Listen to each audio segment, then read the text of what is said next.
Great. We are live. I'll just wait for people to join in and we can start in another 1 or 2 minutes. Sure.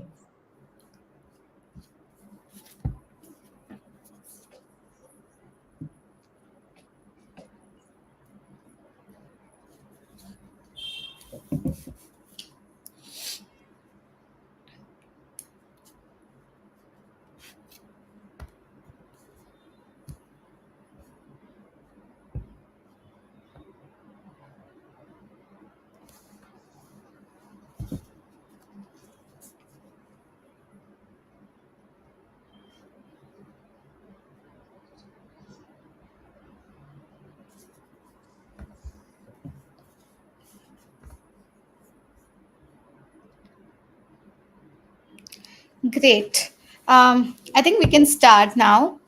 So, hi everyone. Welcome to the session. Before we start, let me just quickly introduce myself and Anand. I'm Tanvi and I work as a product marketer at Factors.ai. I've been working in the early stage startups for a while now, and I'm really excited to have Anand here with me to discuss all sorts of questions related to GTM in early stage startups. Uh, for those who don't know, Factors is an account intelligence and activation platform that helps you leverage intent signals from various sources like G2, website, LinkedIn, etc., to increase your LinkedIn and Google Ads ROI and make your sales outreach super efficient. Um, Anand here with me is a GTM leader who's been working in the B2B SaaS space for about 10 years now and launched new product and features, expanded into new regions and industries. And he has been directly responsible for growing the marketing pipeline in a lot of early stage startups. Anand, why don't you just quickly introduce yourself and talk about your journey as well? Sure. Thanks, Tanvi. Really excited for this session and really glad to be talking to you. As you said, I've been part of the industry for close to 10 years. Worked mostly in the early stage B2B SaaS space, though I've also worked in a few scale ups and bigger enterprises. And I started my career back in 2014 when a B2B SaaS startup called Wingify. They came into our campus and were looking for junior marketers and customer success people. So I ended up joining them as part of their marketing team. And since then, I've worked on a variety of different products and targeting a variety of different functions, like marketing, finance, operations, product. And thankfully, I've been fortunate enough to be the founding marketer in many of the products that I've worked on. And I've set up the marketing engines from scratch in a lot of companies like Pushku, Outgrow, Fleet Panda, and now Local. Been at Local for around 1.5 years now, and this is the most early stage company that I've ever been a part of.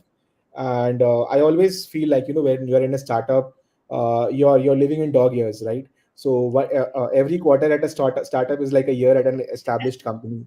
Uh, Very so so yeah, that's why, I mean, even at 1.5 years, I feel like I'm a veteran now at Local.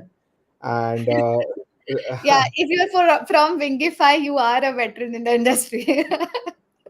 exactly. Wingify is like the mothership of SaaS marketers for India. And no, regarding what I do here at Local, you already mentioned a few points, but I started off as a director of marketing, and I built the marketing function from the ground up. And we have been through a pivot during my time here. So since the pivot has happened, I'm also working with other parts of our GTM org, like the outbound and sales functions, to make lists, researching prospects, creating sequences, running GTM operations, etc. So yeah, that's a bit about me. Great, Anand, great. So let's start now. So now that you've mentioned what you've done at Local and Fleet Panda, etc., I just want to quickly, talk about what was the GTM strategies at the early stage startups you've worked with. Was it sales led, product led, or was it a hybrid motion? Yeah, so I can give you examples of Fleet Panda and Local. So Fleet Panda was completely sales led, while Local is kind of hybrid, and there are reasons for it. So at Fleet Panda, the product was a very comprehensive vertical product, which requires deep integrations with your current systems and processes. And one more thing is that one person can't come in and derive any value from the product. It has Hmm. to be a team wide implementation. So going product led didn't make a lot of sense there, because to derive any sort of value, you need the whole team. And that can't come from one person coming in, signing up, and using the product. So that is why we were completely sales led there. For Local, currently we are sales led because, as I said, we are going through a pivot. So the product is not ready to be open to the public. So we are sales led till that happens. But once that happens, we want to make it hybrid, because somebody can come in and derive value from Local as a single person. Like they can upload their lists, connect their Slack, get some insights. So it can happen. However, to derive like the full value of the product, it has to be team wide implementation and deep integrations with their current processes. So in such Understood. a, yeah, so in such a situation, what we are trying to do is have two CTAs on our GTM. One is book a demo, and one is sign up for free. If somebody books a demo, our SDRs will anyways identify who are the best fit prospects and reach out to them. For the product, will happen as well. In the product, we will also see people who are using the product, even though we have not identified them, and send them to sales. Like they can be called like product qualified leads in a way. So yeah, that's the GTM that we have been doing at Local. Yeah. Yeah, cool. Yeah, that makes sense. Like when there are a lot of team members, you need to like you need people to work on. Basically, then only it becomes successful. Change management also becomes like a very huge thing in such products. Um, I in my experience at Facets, this was also one of the one of the blockers of selling to large companies, that whether it's top down or bottoms up, it's difficult to drive change when a lot of stakeholders are involved there. But at Fleet Panda or also at Local, if you in your experience, was the GTM also and so also based on the ACVs of your product, or does it differ based on it? If so, how would you go about it? It does depend. Like I think it depends less on the ACVs and more about what are the features that are being provided to the customers at different plans. For example, at ChargeBee, we had a freemium tier, and people used to come in and sign up for it. There used to be minimal sales involvement, because we knew that a person who is looking for a starter plan, what they are looking for, they are probably very small business. They don't have a lot of stakeholders, so they can start using the product themselves and derive some value of it. But for a larger plans, where we know what that person is looking for, that person I mean, that's not probably a small company. That's like a 50 100 member company with already deep processes which we have to integrate with. Their signing up for a free trial is actually counterproductive. That we notice, because people who are coming in and trying to derive value from that, firstly, any sort of free trial for like 30 days is too small a period to derive value at that scale and at that level of complexity. And secondly, I mean, if we go for a free trial, for that kind of a product, our incentives actually shift from trying to make the product more valuable to trying to make the onboarding more valuable.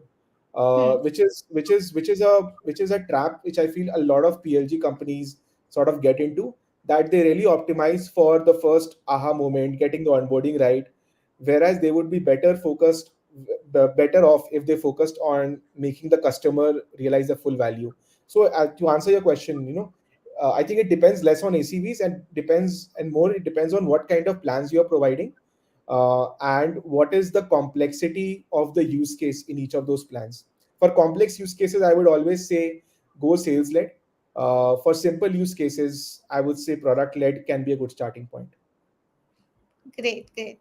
Um, cool. So now that we have some idea of the GTM strategies at these companies, based on this, now how would you identify the right target market, the right customer segments, and just in general go about that research, and what would you uh, consider adding to it while doing this? Yep, got it. So for an early stage startup, I think it's a lot of trial and error.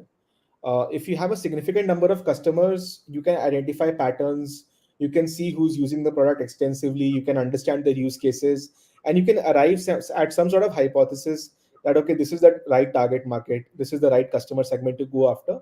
But in early stages, you don't have that many data points for you. Yeah. So at this stage, you want to prioritize your GTM channels based on what can help you get those data points quickly. Hmm. So these can be cold outbound, founder leveraging the founders' networks. You can do ads, you can do events also, but the downside of those channels is that you have to burn a lot of cash, Yeah. which you don't have because you're in early stage, so resources are limited, and you don't want to deplete those resources unnecessarily.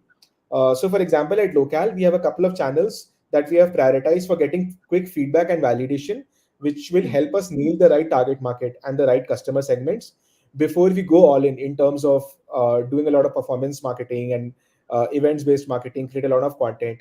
So these channels that we are prioritizing right now are cold outbound and founders network.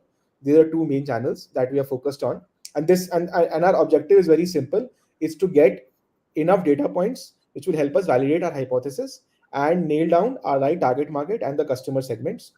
uh, like digging a bit deeper into the channels part, we're also doing things which have a slower feedback cycle.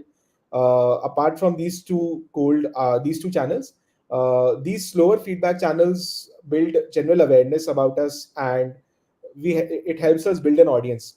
So these channels would be like organic social, organic search on both YouTube and Google. And actually, these two things actually play into each other. For example, if you're reaching out to someone through your cold call or a cold outbound sequence, and if they're already familiar with you, if they have seen you on LinkedIn, if they have seen you on Google, if they've seen you on YouTube, it makes outbound work that much better. Hmm. So, and after, I mean, if your outbound pitch has intrigued them enough, they might also check out your website. So we work on the website quite a bit as well. So yeah, these are the tactics we are using to help us come out of the discovery phase. I mean, I call it that this is our discovery phase where we are discovering the right segment, we're discovering the right market. So yeah, that's more or less the strategy we are following to get to the right target market. Understood. I think this point about getting feedback and quick feedback is very, very essential for an early stage startup because, for example, like if you have just 10 customers and you're just relying on them for feedback, your feedback would be very, very slow and it wouldn't be even be, statistically significant to be able for you to act on it basically.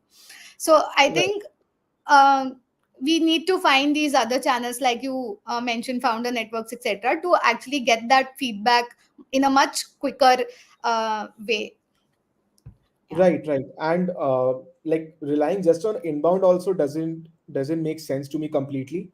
Like I come from a school of marketing which used to really put inbound on a pedestal, and outbound was regarded as something, okay, this is something which is like, not something a sophisticated organization would do.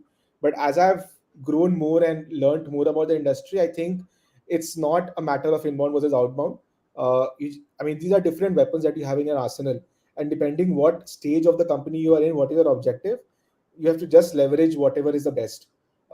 Inbound, it works best, I would say, but it works slowly.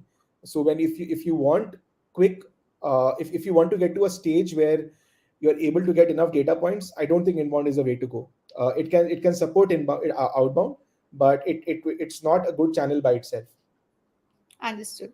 So cool. That leads us to our next question of how do you really identify the right channels for you and prioritize those channels, especially this is especially important in early stage startups where there's a very lean team, maybe a 3 or 4 member marketing team, and you just need to get done so much and then prioritization becomes really really important.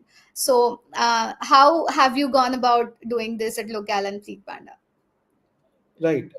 So at both of these orgs, it's the approach is goals first and channel second.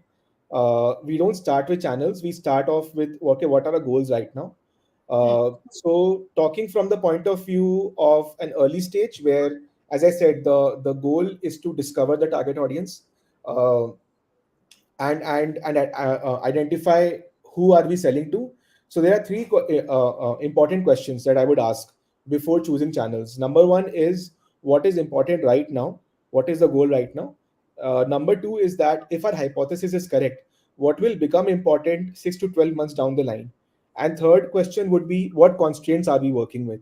So for Hmm. example, at Fleet Panda, the important thing while I was there was to get more close rate, because the target market was a very small market. There were not a lot of, I mean, it was like 1,000 companies. Like we were targeting the universe of 1,000 companies, so it's not like we can get a lot of leads.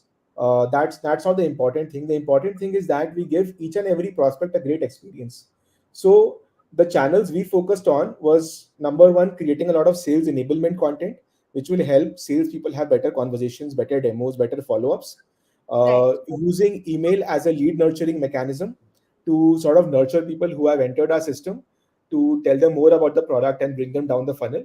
And thirdly, showing ads to prospects who are in the funnel, so that we are on top of their mind while the sales cycle is going on.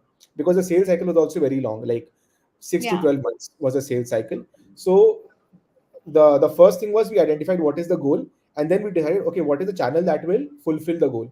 Similarly at Local, if I give you an example, right now what is important for us, as I said, is to be able to talk to more people to validate our hypothesis. Hmm. So channels that we are focused on are cold outbound and warm outbound. Secondly, we like if I ask, what will become important 6 to 12 months down the line, assuming our hypothesis is correct. uh, so if our hypothesis is correct, we need to establish ourselves in the target market.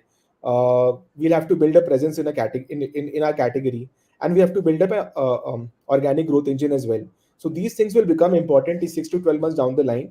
Now I don't want to be in a situation where we have reached PMF, we have nailed down our target market, and then we are scrambling from scratch on to build these channels. Because I think in marketing and GTM, you always want to be a little ahead of what the competitors are doing. So here Yeah. we are also starting to leverage some organic channels like organic search, organic social channel partnerships, email nurturing.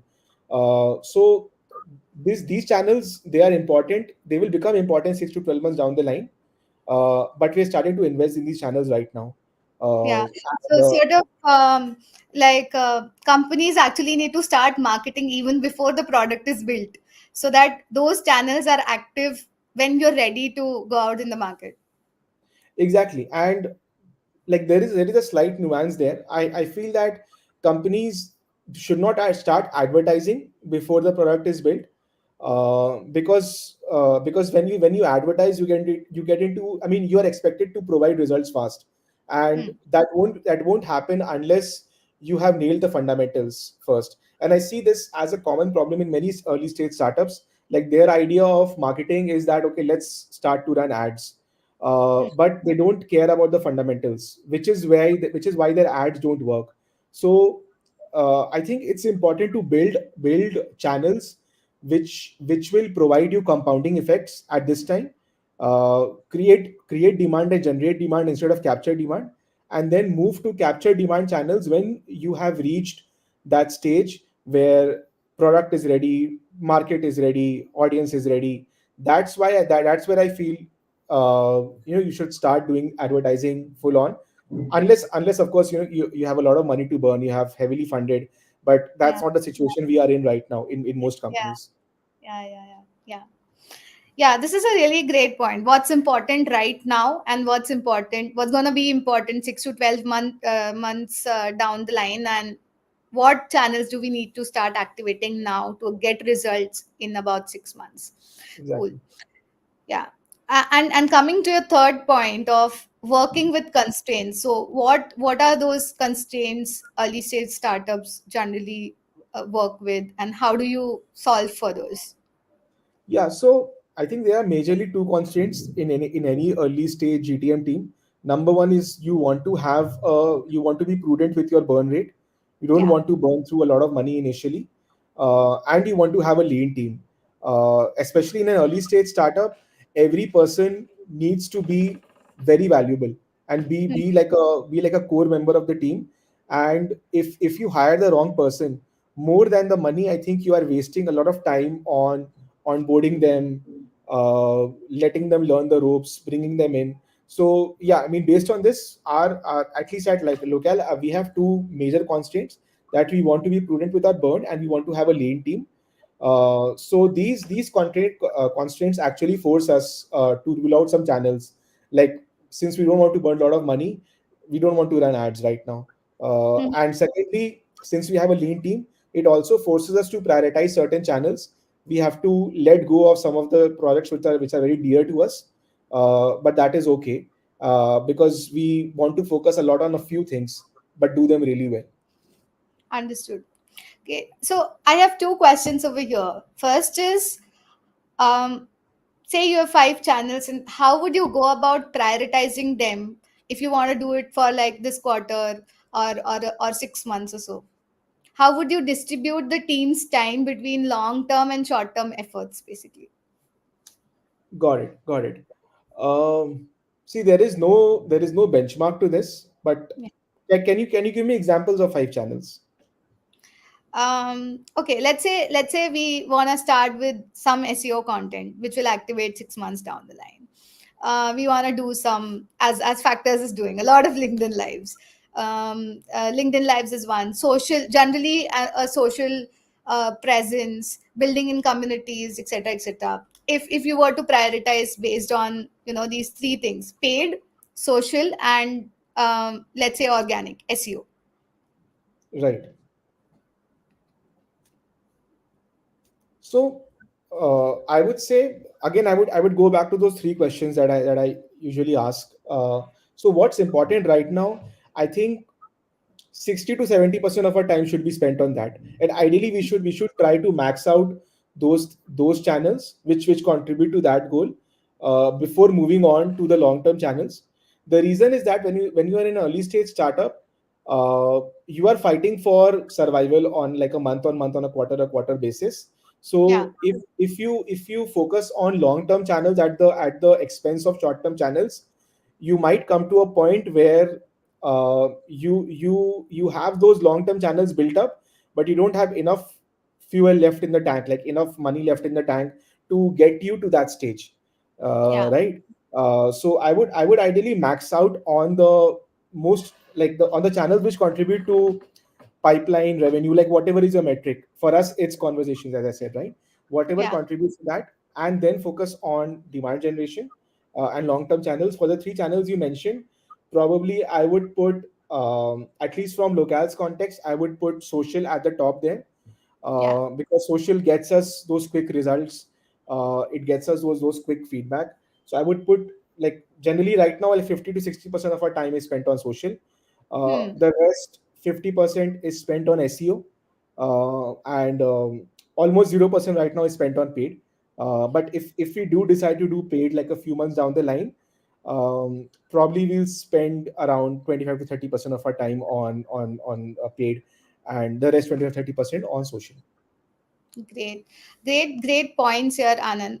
One thing I'd like to add here is what we are trying to do at Factors is basically, if we have planned, say, for the quarter now, so we try to keep around 20% of the time on experiments.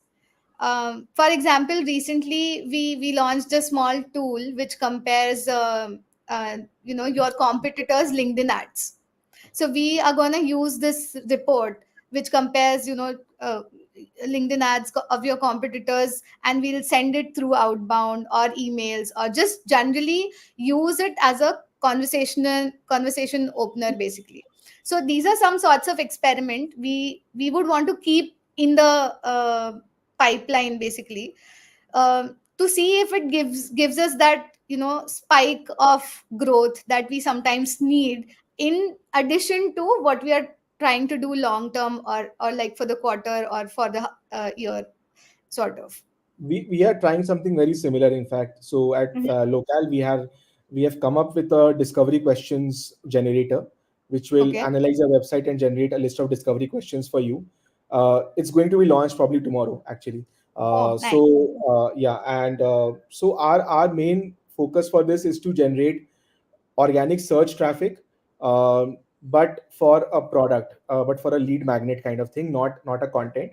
So that is our approach. And of course, as you said, right, outbound emails, it helps us a lot in that. So I think in content, I mean, you bring up a great point. Like, we've talked a lot about SEO, but SEO is not just content, right? So it's website, it's these free tools that you're creating. So our approach to SEO is also quite similar. Like, we think that creating, like, two of these tools is worth creating like 10 blogs. Hmm. So we are also trying a lot of these experiments, and yeah, going for the big swings. So yeah, completely aligned Yeah. what you're saying. Cool. Great. Um, and to your second point of working with a lean team, right? So, how do you see AI helping, or how do you see your team leveraging AI to get more work done? Especially when there's a lot to do in early stage startups. Yeah. So AI is really, it's a boon for small teams, and it really helps them punch above their weight. So there are few use cases that we are currently using AI for. Like, firstly, on the content creation front, there's a lot of use cases. Like, for example, I'm using AI right now to come up with content topics for certain keywords, and just give me ideas on what angles I can write about to capture a certain group of keywords from end to end. It's really good at this, I feel, AI, because it can crawl through the search results, it can crawl through your competitors websites to see what they're writing about, and it can give you a lot of angles to pick and choose. And So that is one great use case we are doing. Then, creating the first draft for anything and overcoming that block that we Hmm. have whenever we want to create something from scratch. This is something that we are using for all of our content basically now, where we'll use like ChatGPT or Claude, give it a very detailed prompt on what kind of content we're looking to create, what will be the format, give them the table of contents, and the flow of the content, and it gives us a very good first output. Now the thing is, very often, we don't often use that, we don't use that output at all. Like, our output is completely different, but just the fact that you have something in front of you, it helps give you that boost, which, and you can use that to create something which a much more personal flavor. So that is one. Then, I think one really great use of AI across the board, I feel, is that it acts as a great sparring partner. So Hmm. there would be use cases where, I've written something which I'm not very happy about, or I feel like I need a second pair of eyes on it. So AI can act like that second pair of eyes for me in this context. What would happen is that I would like a certain phrase or a certain sentence that the AI has generated, and I will include it in my content, and it really Yeah. makes the final output, that much more better. And Yeah. repurposing is also another one, actually. So something which we are doing right now is that we'll figure out a topic that we want to create content on. So we'll create a central piece of content around that, like say a blog or something, and then we want to repurpose that into a video, into a LinkedIn post, into a carousel, and basically spread that across all of our channels. And AI really helps in getting the repurposing done very quickly, Hmm. because you can give it the original piece of content, and it can generate that repurposed content for you. Again, I won't say it's the best quality, but it's good enough to get started, and it's much better than starting from scratch. So yeah, some of the use cases, I have more use cases, like we're using AI in sales also a bit. But yeah. How so? I'm interested. Like, how are you using AI in sales? Right. So there, actually, we are using our own product very, very, very extensively. Local itself. So we are using kind of an AI agent kind of approach, to gather in-depth research about the prospect and the companies that we are talking with. So I'm talking like AI is scraping the entire website, scraping the company's LinkedIn and the prospects LinkedIn, to find out, what they care about and what they're talking about. AI can scrape the recent job postings from the company to understand what are their priorities at that point of time. It can also scrape any news, recent news about them, any funding announcements. So all of this information is compiled by AI, and it's sent to us over Slack, on our internal Slack channel. And this is helping our SDRs shortcut the research process massively and do much more effective reach outs. They can use a lot of these messaging a lot of these information in their scripts for calling and emailing. And this also helps us conserve our time better, because now we know so much about a prospect that we can kind of qualify them before having the call with them. Like we Yeah. can do, like we can be 80% of the way there. So it helps us shortlist the most qualified prospects and only talk to them, instead of not wasting time on lots of unnecessary calls. So that is one use case. Then we have AI scraping our meeting transcripts and giving us key talking points for each call, key phrases and sentences that we are using, that our prospects are using. So this gives us a lot of top of the funnel ideas, content ideas as well, and we can use this for customer focused content, sharpening our call scripts and outbound sequences, etc. So yeah, that's mostly the range of things that we are using AI for right now. Great. This basically this is just gathering intent signals from LinkedIn and other places by scraping the data and putting together, sending it over Slack to prioritize the right set of accounts. So it's Um, essentially also what we try and do at Factors is basically Factors also gets all these intent signals from G2, LinkedIn, your website, etc. Layer these together, and then you can sort of use it for two use cases again. One is to improve your sales outreach, and the second one is to make your LinkedIn, like, use this data to make your LinkedIn and Google ads better. So yeah, great use cases of AI there.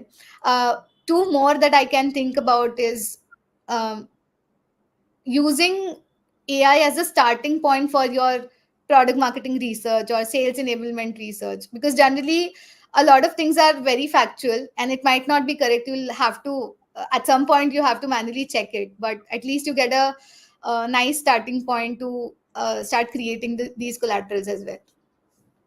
Yeah, yeah, for sure, for sure. I mean, so the bunch of my friends are also using AI, for reporting, analyzing data points, drawing out insights. We are not doing a lot of this currently at Local. I think there's a learning curve to it, which I'm not there yet. Yeah, But yeah, I think that is another use case which AI can help solve. I don't think AI can act as like AI can enhance a lot of the work that we do, and yeah, it's about, but the mistake happens when you try to copy paste the AI's output completely. I think that's, yeah. it can act as a first draft, but it needs heavy human edits at this point to make it into something personal and which makes your brand stand out. Yeah.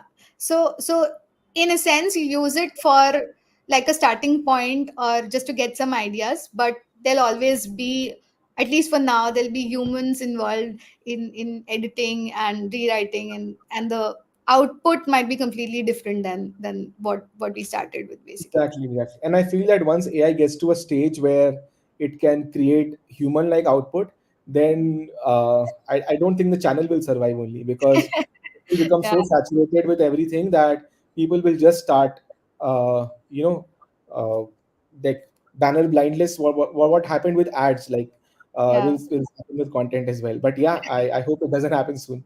Yeah, I hope it doesn't happen. We don't go to that level. Yeah. Cool. So let's come to another very important point of early stage GTM is that how do you evaluate success of your projects, whether they are short term or long term, and how often do you come back to all these things we discussed earlier and reevaluate these things on whether they're working, not working, what should change, etc. Got it. So I'll answer your first question first. Okay. How do you evaluate success of different projects and different channels? I think for outbound, it's pretty simple. I think it's about number of meetings which actually happen. It's not about activity metrics. It's not about meetings booked, though these are leading metrics which can help you track. But for Yeah, us, it's about meetings actually happening, and we being able to learn something, and we being able to excite the prospect enough so that they come for the next call. So that is the very clear success metric for outbound. For inbound, in early stage, unless you are into demand capture, demand generation, it's pretty tricky to measure from an ROI perspective. So we rely more on the leading metrics there, like how many impressions and engagement we are able to get on our organic content and our organic social and our LinkedIn. uh, and we segment those impressions and engagement by geographies and audience segments that we are engaging with. And so yeah, I mean that those are some leading metrics. And of course, after that, we'll measure the website traffic and engagement and conversion metrics also on our website. We don't like right now we're not in a stage where we're able to track the inbound engine till revenue. So Yeah. we are relying on these leading metrics to help us give an idea that if we are moving in the right direction or not. Yeah, I have, like, in my previous experience, I've also found it very difficult. You don't have numbers yet. You don't have a large number of MQLs or customers to even track all those. So how do you really go about it, right? All Yeah, metrics honestly seem like vanity metrics at this point, but then you still need something to understand if things are working or not. like yeah, and agree. And one more point is that even if you can track those real hard numbers like MQLs and qualified opportunities and all, those are great to track. But if you just based all of your decisions based on those, I think you will be stuck in that loop where we are doing stuff for only the 5% of the audience who are in market right now. Yeah, Whereas you want to market to people who are in the 95% who are not in the market. And for that, you need these vanity metrics, you need these leading metrics. I don't think vanity metrics are actually vanity metrics. They, if you read them right, they can guide you on where you need to go. yeah, yeah. For example, this is a great point because even at Factors, we are doing a lot of social, like we're doing increasing, trying to increase our social presence. We're doing a lot of LinkedIn lives, etc. But this is the thing, right? We're not. It's very hard to tie this up back to revenue or those MQL SQL numbers. But of course, like brand building and building that presence is very very important for us right now. So yeah, Yeah, this is how we measure our success also. Even if those seem like vanity metrics, this is important right now. exactly, exactly. Cool. So coming to the last part is, how do you, basically, when do you come back to all of these things? Is it a time bound thing? Is it a milestone driven thing? What is it exactly? How, when would you come back to these sort of strategies and reevaluate whether it's working or not? Yeah, so for early stage, I think putting any sort of time dimension to it does not make that much sense because there are no benchmarks, right? Yeah. Uh, there is no right time frame and wrong time frame. For example, like I'll give you two examples. You have a company like RB2B which just explodes into the market and makes like millions of dollars of ARR in just a Yeah. matter of a few months, right? And then you have a company like Figma, which actually took like 3.5 years to launching their product, another 1.5 years to getting their first customer, and then they took one more year after that to get to their first million ARR. So they took like 6 years from the conception of the company to get to 1 million ARR. So how do you define timeframes across both of these companies? It's virtually impossible, right? So we usually think of it in terms of like milestones achieved, Mm. like product is ready to go live to the public, or we've gotten 10 US customers, or we've gotten like 100 US customers, or we've reached like 500K ARR. These are important checkpoints that every GTM org needs to define, where we go and revisit our entire strategy and we add a few things, cut a few things, introduce some changes, probably revamp our website at that stage because you are expanding into a new target market there. So yeah, that's how I approach it. Understood. Um, just one little question over here, right? Before you give up on a channel, like, how soon is too soon, right? And how long is too long? It's always like sometimes you would give up very soon. Sometimes, if you put in say 3 more months, it start getting you results. So does this thing differ by channel? And if so, how do we go about making decisions around this? I think it does differ by channel. Like for example, for paid, I would say, okay, for every channel there is a concept of a cycle. Like this is a cycle you have to run, and you have to run a few cycles to understand whether there is a problem with your execution and your strategy, or whether the channel itself is not useful for you. Hmm. So, for example, in paid, a cycle would be something I would say 2 weeks, where you Hmm. can start thinking about an experiment, create assets for that experiment, run that experiment, and generate results. Same for a cold outbound campaign as well. And in organic, that cycle would not be 2 weeks. That would be, I would say, 1 month or 1.5 months, uh, because you have to create a lot of content. You have to let Google crawl it, rank it. So there's a lot of things there. So I would think in terms of cycles. I think any channel should go around 3 to 4 cycles before you start evaluating whether the channel is useful for you or not. So, for example, 4 cycles for paid would be like 2 months, 2.5 months, whereas for Yeah. organic it would be something like 6 months.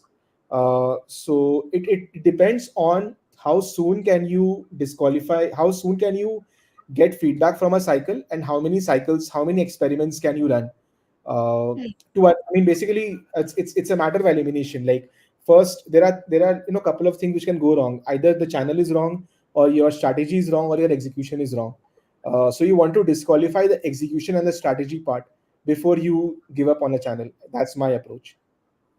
Great, great points here. Cool. So we still have 15 minutes left, but yeah, it was great talking to you, Anand. I hope everyone else who has joined also enjoyed the session as much as I did.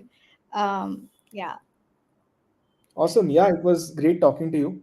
Was really excited for this, and yeah. I'm happy that we were able to riff on a lot of these points. Yeah, sounds good. Learned a lot from you, Anand.